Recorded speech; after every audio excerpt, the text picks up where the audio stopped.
আমাদের শিখিয়েছেন তিনি, সবার উপরে মানুষত্ব তাহার উপরে নাই। ভগবান কোথায় থাকেন মা? কোনো মন্দিরে না, ভগবান কোনো মন্দিরে থাকেন না, ভগবান কোনো মসজিদে থাকেন না, ভগবান কোনো গুরুদ্বারায় বা চার্চে থাকেন না। ভগবান থাকেন প্রতিটি জীবের হৃদয় মন্দিরে। ভগবান আপনার হৃদয়েও আছে, আমার হৃদয়েও আছে, আবার 4-5টে জীবের হৃদয়েও আছে। ভগবানকে পেতে গেলে লাগে ভক্তের মনের শুদ্ধ প্রেম এবং ভক্তি। মীরাবাই বলেছেন, বিনা প্রেম সে নাহি মিলে নন্দে লালা। এই সংসারে যার ধন থাকে তাকে বলে ধনী, যার মান থাকে তাকে বলে মানি, যার পাণ্ডিত্য থাকে তাকে বলে পণ্ডিত। কিন্তু ধন থাকলে ভগবানকে পাওয়া যায় না। ধন থাকলে যদি ভগবানকে পাওয়া যেত, যাদের প্রচুর প্রচুর টাকা পয়সা, যেমন মুকেশ আম্বানি, টাটা বিড়লা, তার আগে ভগবানকে পেতেন। মান থাকলেও ভগবানকে পাওয়া যায় না। মান থাকলে যদি ভগবানকে পাওয়া যেত, যারা দেশ দশের নাম উজ্জ্বল করে এত মান নিয়ে বসে আছেন, সৌরভ গাঙ্গুলি, সচিন টেন্ডুলকার, তার আগে ভগবানকে পেতেন। পাণ্ডিত্য থাকলেও ভগবানকে পাওয়া যায় না। কোথাও লেখা নাই যে রামায়ণ মুখস্থ যা রাম তার, কোথাও লেখা নাই মহাভারত মুখস্থ যার কৃষ্ণ তার। আপনি যে কোনো শাস্ত্র ঘেটে দেখুন, আপনি 18 পুরাণ ঘেটে দেখুন, শুধু একটা সিদ্ধান্ততে পৌঁছাবেন যে ভক্তি যার, শুধুমাত্র ভগবান তার। সেই প্রেম ভক্তি পাওয়ার জন্য আজকে আপনারা এখানে বসেছেন। আপনারা যে আসনটাতে বসে আছেন, এটার মর্যাদা একটু রাখতে হবে। যদি বলেন কেন? কারণ আপনারা যে আসনটাতে বসে আছেন, এটা হচ্ছে শ্রবণের আসন। এই যেমন কোন আপনাদের অরুণডা, এই গ্রামটার নাম অরুণডা, এখান থেকে যদি আপনি আরামবাগ যান, তাহলে আপনি সাইকেলেও যেতে পারেন, হেঁটেও যেতে পারেন, গাড়িতেও যেতে পারেন।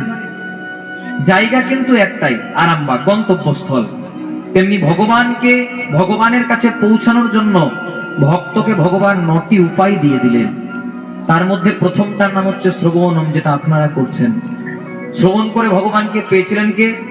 ব্রহ্মশাপগ্রস্ত রাজা পরীক্ষিত। একটু ছোট করে বলে দি মায়েরা, কীর্তন শুনলে কীর্তন প্রথম করেছিলেন কে, শুনেছিলেন কে, আর কীর্তন প্রথম প্রচার পেয়েছিল কিভাবে, এটা একটু আমাদেরকে জানতে হবে। কৈলাস পর্বতে হরওয়ার গৌরী একাশনে বসে আছে, মানে ভোলানাথ আর পার্বতী একাশনে বসে আছে।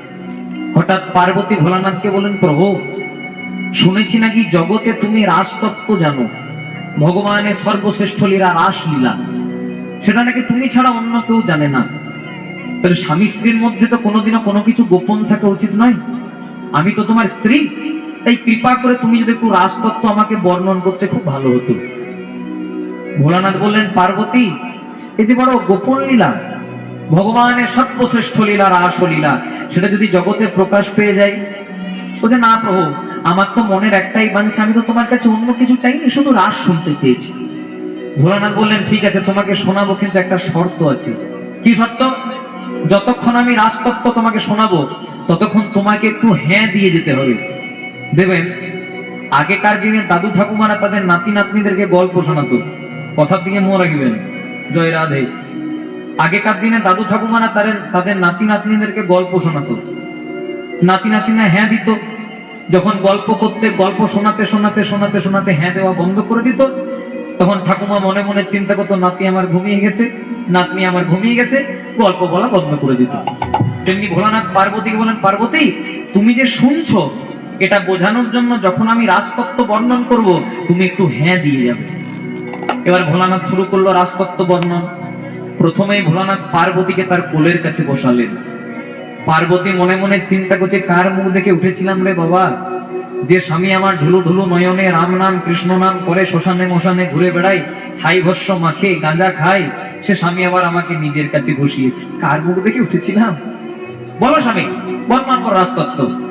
এবার ভোলানাথ বাবা বর্ণন করছে, আর যত বর্ণন করছে পার্বতী হ্যাঁ দিয়ে যাচ্ছে। বলছে, এই বয়সে ভোলানাথ আমার, কৃষ্ণ আমার রাসলীলা করেছিলেন। প্রথম রজনীত হয়েছিল এই ঘটনা, দ্বিতীয় রজনীত হয়েছিল এই ঘটনা। বারবার করে যখন বলে যাচ্ছে, পার্বতী বলছে, আরো বলো প্রভু, খুব সুন্দর, দারুণ লাগছে, চালিয়ে যান, খুব সুন্দর লাগছে। ভোলানাথ মনে মনে চিন্তা করলো, আহারে এই না হলে অর্ধাঙ্গিনী, এত ভজনের বিষয়বস্তু কত মন দিয়ে শুনছি, কিন্তু অনর্থর মধ্যে একটা অনর্থ হয়ে গেল বাবা।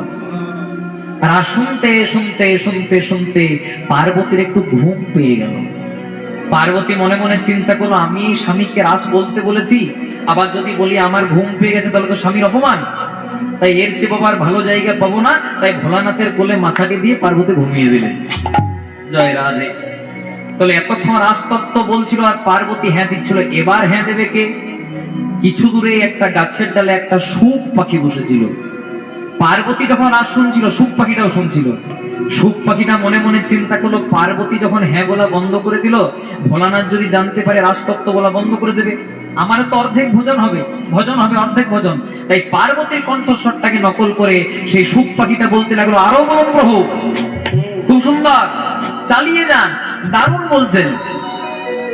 এই বলতে বলতে বলতে বলতে হঠাৎ ভোলানাথ একবার যেই না লক্ষ্য করেছে পার্বতীর দিকে, দেখছে পার্বতী ঘুমিয়ে গেছে। পার্বতী বলেছে, ও পার্বতী, পার্বতী তুমি কখন ঘুমালে? স্বামী, আমার একটু ঘুম পেয়েছিল, আপনাকে আমি রাস বলতে বলেছি, আবার যদি বলে ঘুম পেয়েছে তাহলে তো আপনার অপমান, তাই বাবা অনেকক্ষণ আগে আপনার কোলে মাথা দিয়ে ঘুমিয়ে গেছি। তাহলে হ্যাঁ দিচ্ছিল কে?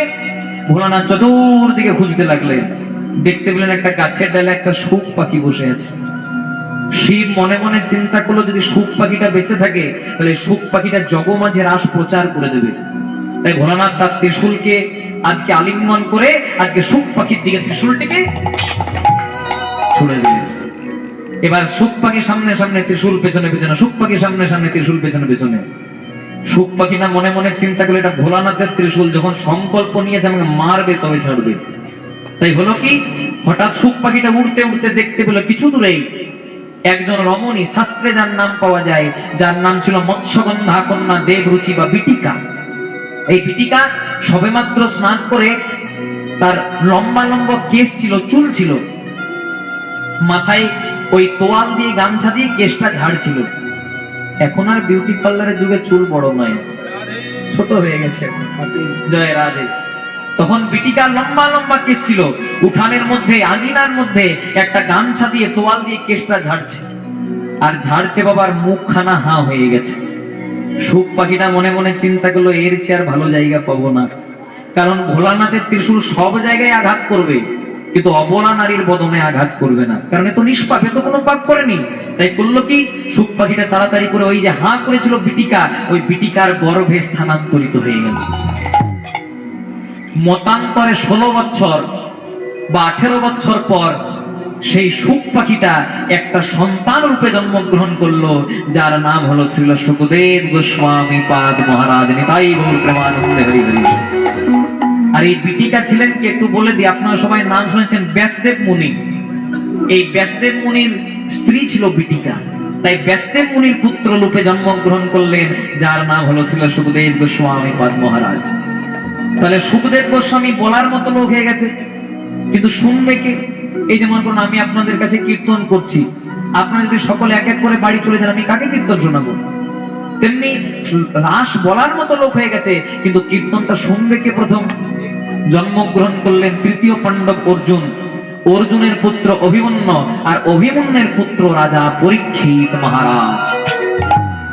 রাজা পরীক্ষিত একদিন অবসর সময়ে মৃগয়া করতে গেলেন বা শিকার করতে গেলেন।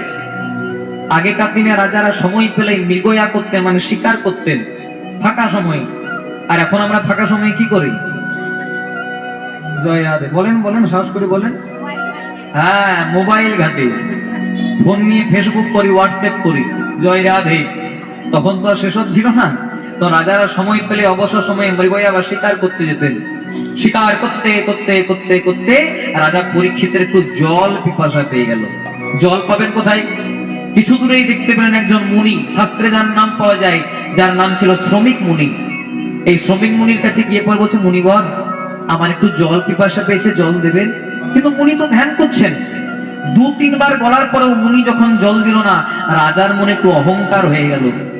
পরীক্ষিত মনে মনে চিন্তা করলো, আমি এত বড় রাজা বলে কথা, আমি রাজভোগ খাই, আমাকে সেবা দেওয়ার জন্য সবাই লাইন দিয়ে ধন্না দিয়ে বসে থাকে, আর আমি কিনা মুনির কাছে জল চাইলাম, জল দিল না। তাই রেগে মেগে করলো কি, একটা কিছু দূরেই দেখতে পেল একটা মরা সাপ, মানে মৃত সর্প পড়ে আছে। সেই মরা সাপটাকে শ্রমিক মুনির গলায় মালার মতো করে পরিয়ে দিলেন। অপরাধ হয়ে গেল। কথায় আছে, পাপ ছাড়ে না কাকে? কাকাকে? বাপকে? বলবেন মাঝে মাঝে, আমি বড় ভুলে যাই। জয় রাধে। রাজা তো পাপ করে দিয়ে চলে গেলেন, কিন্তু সেখানে কিছুক্ষণ পরে এলেন শ্রমিক মুনির পুত্র, যার নাম ছিল সিংহী মুনি। এই সিংহী মুনি দেখতে পেল আমার বাবার গলায় কে মৃত সর্প ঝুলিয়ে দিয়েছে, তাই কোমণ্ডল থেকে 3 ফোঁটা জল নিয়ে অভিশাপ দিল, তুমি যেই হও, এই যে আমার বাবার গলায় মৃত সর্প ঝুলিয়ে দিলে, অভিশাপ দিলাম 7 দিনের মধ্যে তোমার তক্ষতে দংশনে মৃত্যু অনিবার্য। আজকে আপনারা যারা যারা কীর্তন শুনতে এসেছেন, খুব মন দিয়ে শুনবেন, আজকে আপনারা যারা যারা কীর্তন শুনতে এসেছেন, সবাই 7 দিনের মধ্যেই মারা যাবেন।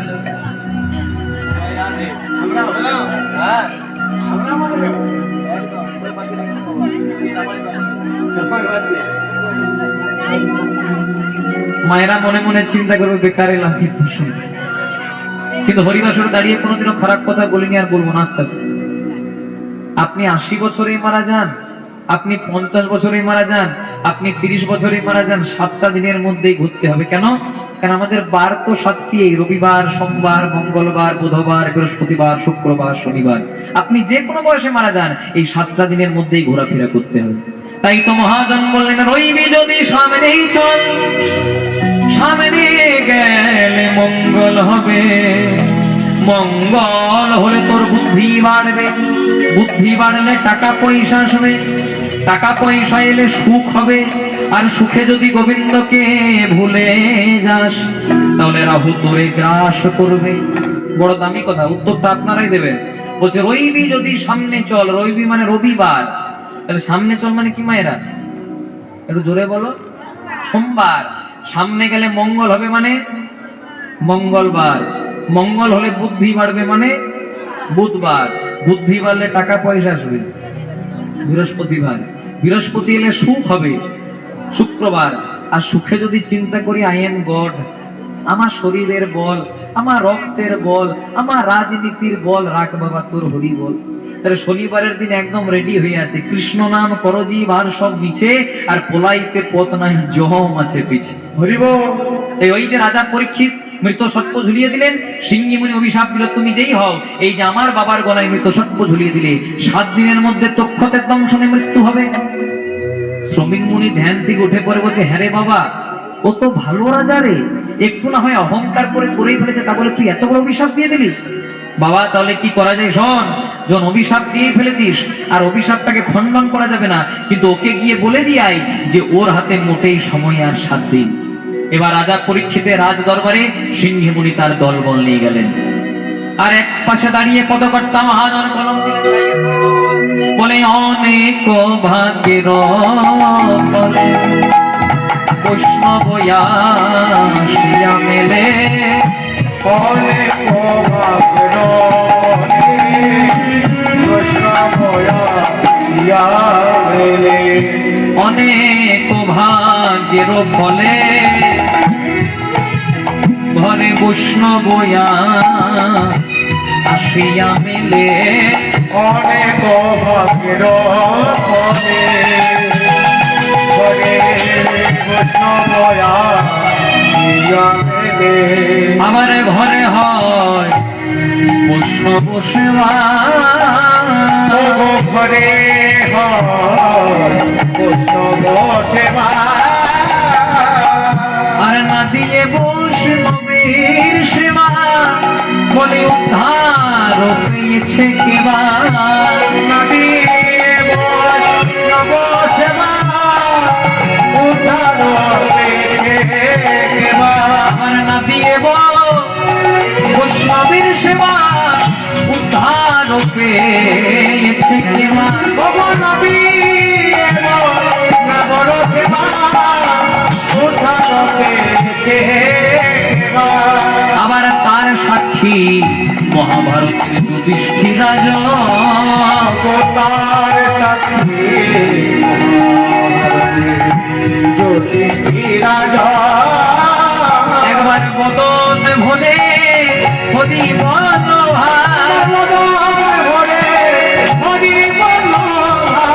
একবার বদন ভরে হরি বল ভরে হরি বল, এমন মানব জন আর হয় কি বদন ভরে হরি বল জীবন মানব জন আর হইতি ভরে একবার প্রেমানন্দে দুটি বাহু তুলে একবার প্রেমানন্দে বাহু তুলে হরি বল ভরে হরি বল প্রেমানন্দে বাহু তুলে ভরে হরি বল মদন ভরে হরি বল। না দিয়ে বৈষ্ণব সেবায় উদ্ধার পেয়েছে কেবা তার সাক্ষী যুধিষ্ঠির রাজন। দেখুন বাবা কোন কথা বলতে বলতে কোথায় চলে এলো দেখুন, বলছে না দিয়ে বৈষ্ণব সেবা উদ্ধার পেয়েছে কেবা তার সাক্ষী মহাভারতের যুধিষ্ঠির রাজন। জয় রাধে। আপনাদের কাছে আমি হাত জোড় করে একটা নিবেদন করব মায়েরা, আপনাদের বাড়িতে যদি কোনোদিনও কোনো বৈষ্ণব আসে, কেউ যদি ভিক্ষা করার জন্য আসে, কাউকে খালি হাতে ফেরাবেন না। হয়তো আপনার 100 টাকা দেওয়ার সামর্থ্য নেই, আপনার 1 টাকা 16 আনা দেওয়ার সামর্থ্য আপনি সেটাই দেবেন। কারণ কোন বৈষ্ণব কোন রূপে এসে আপনার দেওয়া সেবার বস্তুটা কোন জায়গায় নিবেদন করে দেবে এটা বলতে পারবেন না। পুরী ধামে একজন বৈষ্ণব ছিল যার নাম ছিল মাধব দাস বাবাজি। এই মাধব দাস বাবাজি পুরী ধামে চতুর্দিকে ভিক্ষা করত। কেউ চাল দিত, কেউ টাকা পয়সা দিত, কেউ চিড়ে মুড়ি দিত। আর প্রত্যেক দিন ওই বাবাজি একজন বুড়ি মায়ের ঘরে যেতেন। ওই বুড়ি মা কি দিত বাবা? চালও দিত না, টাকা পয়সাও দিত না, চিড়ে মুড়িও দিত না, দিত শুধু গালি আর মন্দ। লজ্জা করে না? এ বয়স অন্য কিছু করে খা, তার থেকে ভিক্ষা করতে চলে এসেছিস? সবাই বলা বলি করতো, হ্যাঁ বাবাজি, কেউ চাল দেয়, কেউ টাকা পয়সা দেয়, কেউ চিড়ে মুড়ি দেয়, এতেই তো দিব্যি চলে যায়, ওই মায়ের ঘরে কেন যাও? তো শুধু গালি মন্দ দেয়। তখন বাবাজি বলতো, কিছু তো দেয়। জয় রাধে। কিছু তো দেয়, খালি হাতে তো আর ফেরাই না, গালি মন্দ হইলেও দেয় তো। তা প্রত্যেক দিনের মতো বাবাজি আজকেও ভিক্ষা করতে গেছে। কেউ চাল দিয়েছে, কেউ টাকা পয়সা দিয়েছে, কেউ চিড়ে মুড়ি দিয়েছে। এবার যেই না ওই মায়ের ঘরে যাবে, প্রত্যেক দিন গালি মন্দ দেয়। আর আজকে সকাল সকাল চলে এসেছে। আজকে সকালবেলাতে সবে মাত্র মা একটা কাপড়ে গোবর জল দিয়ে ঘরটাকে মুছছিল, মাটির বাড়ি তো ঘরটাকে মুছছিল। অন্যদিন গালি মন্দ দেয় বাবা, আজকে সকাল সকাল চলে এসেছে, ওই গোবর জল দেওয়া কাপড়টা বৈষ্ণবের দিকে ছুঁড়ে মেরেছে। বৈষ্ণব কি করেছে? একটা কথাও বলেনি। ওই কাপড়টাকে প্রথমে পুরীর সমুদ্রে নিয়ে গেছে। পুরীর সমুদ্রে নিয়ে গিয়ে ভালো করে ধৌত করেছে, মানে ধুইয়েছে। যখন ভালো করে ধোয়া হয়ে গেছে তখন রোদে শুকাতে দিয়েছে। কাপড়টা যখন ভালো করে রোদে শুকিয়ে গেছে তখন টুকরো টুকরো করে কেটে পোলতে করেছে। আর যেখানে জগন্নাথের আরতি হয় প্রদীপের মধ্যে পোলতেটা দিয়ে দিয়েছে। দিয়ে পরে বলছে, গো জগন্নাথ, জগতে কাহা বসি রই মুই ছাই।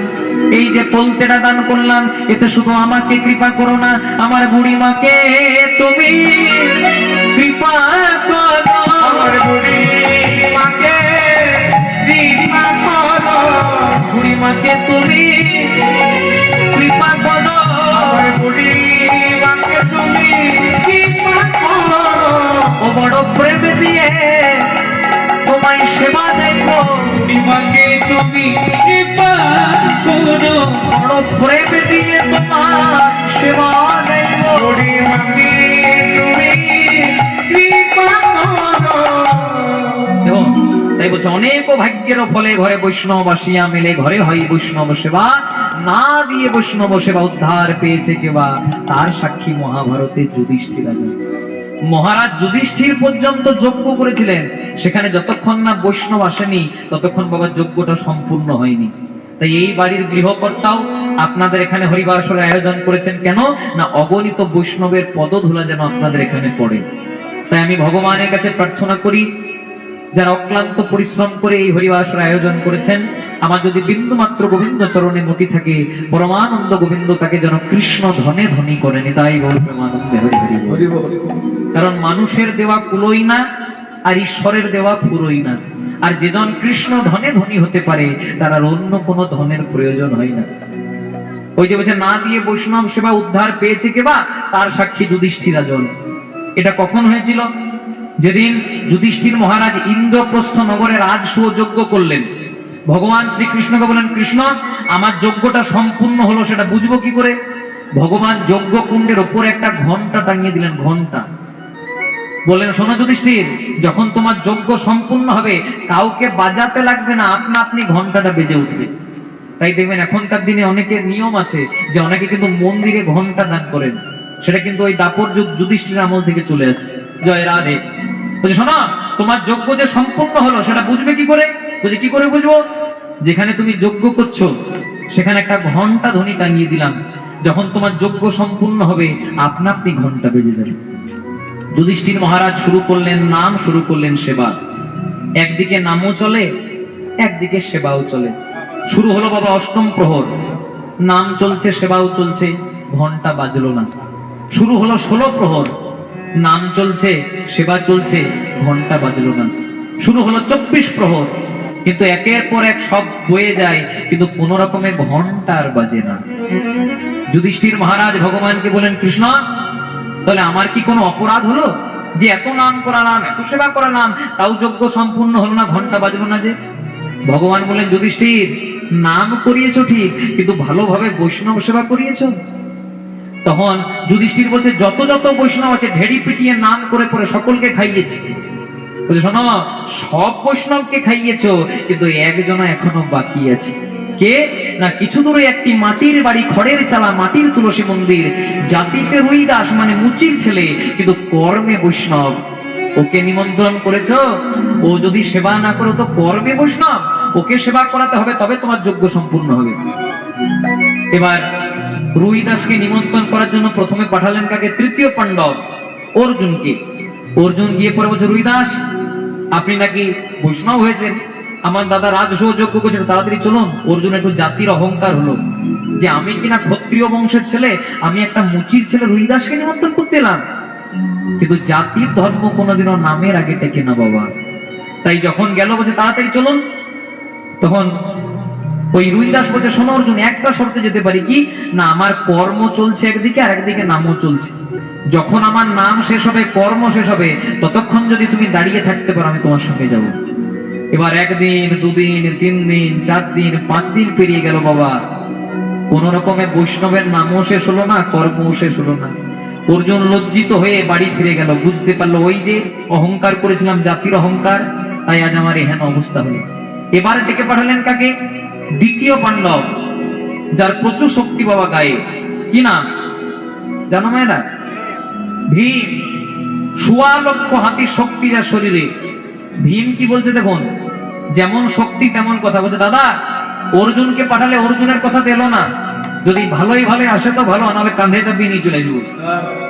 ভীমের যেমন শক্তি তেমন কথা। জয় রাধে। 1.25 লক্ষ হাতির শক্তি। শোনো দাদা, অর্জুনের কথা দেবো না, অর্জুনকে নাকি পরীক্ষা করেছে, আমার নাম ভীম, 1.25 লক্ষ হাতির শক্তি শরীরে, যদি ভালোই ভালোই আসে তো ভালো, আর নাহলে বৈষ্ণবকে কাঁধে চাপিয়ে নিয়ে চলে আসবে।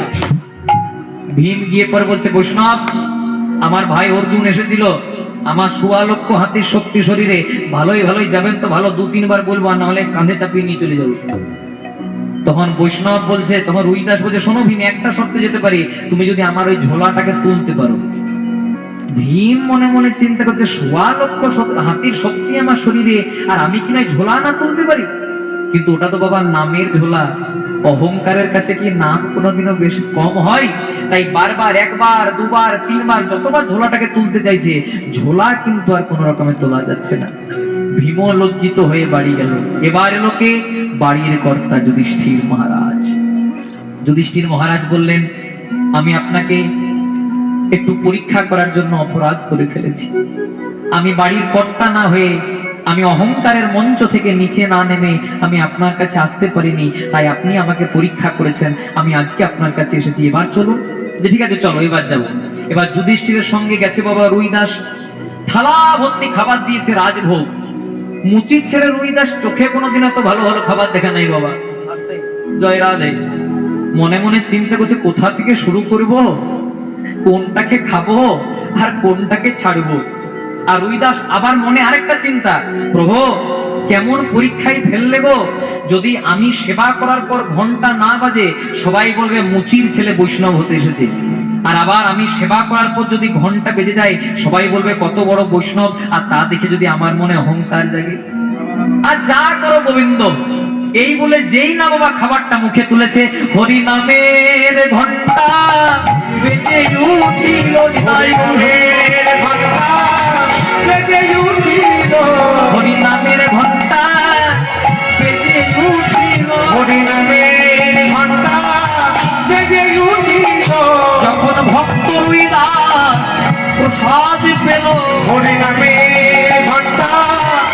বেজে উঠিল, যখন প্রকৃত ভক্ত প্রসাদ পেল, ঘন্টা বেজে উঠিল। যখন প্রকৃত ভক্ত প্রসাদ পেল, হরি নামের ঘন্টা বেজে উঠিল। এর থেকে কি প্রমাণ পেলাম? মুচি হয়ে শুচি হয় যদি কৃষ্ণ ভজে, আর শুচি হয়ে মুচি হয় যদি কৃষ্ণ ত্যাজে। আপনার ব্রাহ্মণ পরিবারে জন্ম, অথচ আপনার কর্ম ছোট জাতির মতো, তাহলে কিন্তু আপনি খাতা কলমে ব্রাহ্মণ, কিন্তু কর্মে আপনি রুইদাস। জয় রাধে। কিন্তু আপনার রুইদাস মানে মুচির পরিবারে জন্ম, অথচ কর্ম আপনার বৈষ্ণবের। তাহলে খাতা কলমে আপনি মুচি রুইদাস, কিন্তু কর্মে আপনি সঠিক বৈষ্ণব। বৈষ্ণব তাকে বলে যাহারে দেখিলে মুখে আইসে কৃষ্ণ নাম, যার মুখে থাকে নিরন্তর কৃষ্ণ নাম, জানিবে সেই হলো বৈষ্ণব প্রধান। কোথায় ছিলাম?